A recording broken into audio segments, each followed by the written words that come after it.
Another long stage on the menu today, nearly 205 kilometres between Lorient and Quimper, and it should give the punchers and the classic specialists their first chance of a stage victory. It won't be easy going on the bumpy, narrow roads of Brittany, with a host of minor climbs to come in the second half of the stage. There'll definitely be some tired legs after 5 hours in the saddle.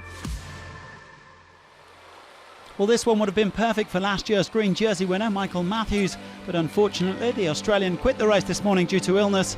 Lotto Soudal's Thies Benoit also throwing in the towel after a heavy crash on stage 4. A rather antsy start to the day's action, and bad news for Katusha.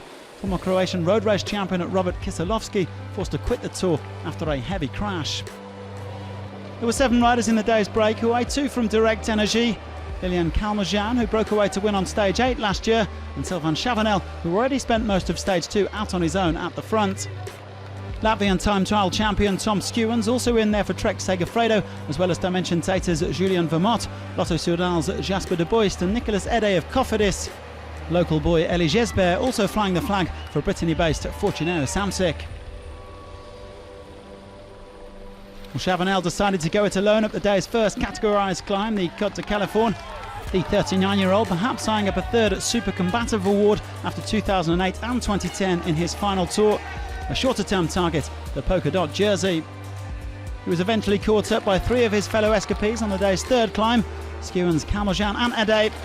The peloton up in the ante. After pocketing his 4th point of the day in the mountains classification, Chavanel sat up and eventually eased back to the pack. Well, Skewens and Calmejean were struggling to work together effectively, with Ede yo-yoing off the front.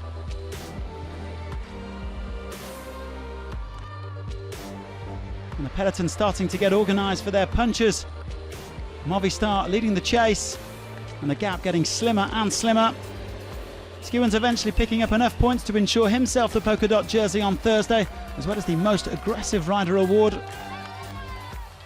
They were all back together again at the bonus sprint with 12 kilometres to go.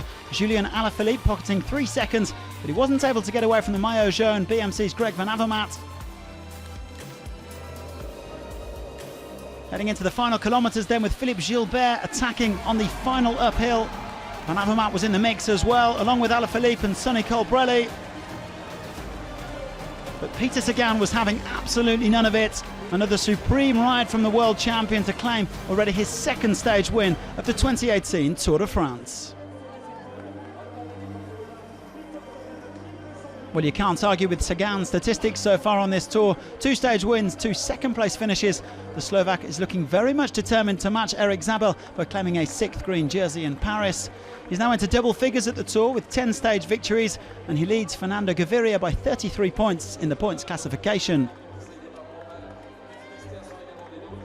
Oh well, during the Tour de France everything is different, but well, it was parkour a little bit like Arden, up, down, left, right, narrow roads.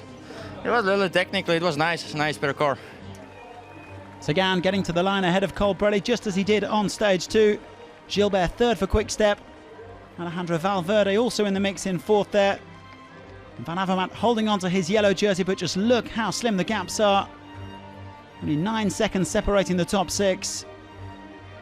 Plenty still to play for as we continue on through Brittany. There'll be more of the same to come on stage 6, with a slightly shorter day's ride between Brest and the famous Mur de Bretagne. 2 kilometres at almost 7%. The riders set to enjoy it so much they'll be going up it twice. The last winner here was a Frenchman, Alexis Villemot, in 2015. It'll certainly take a tough cookie to master the Wall of Brittany in 2018.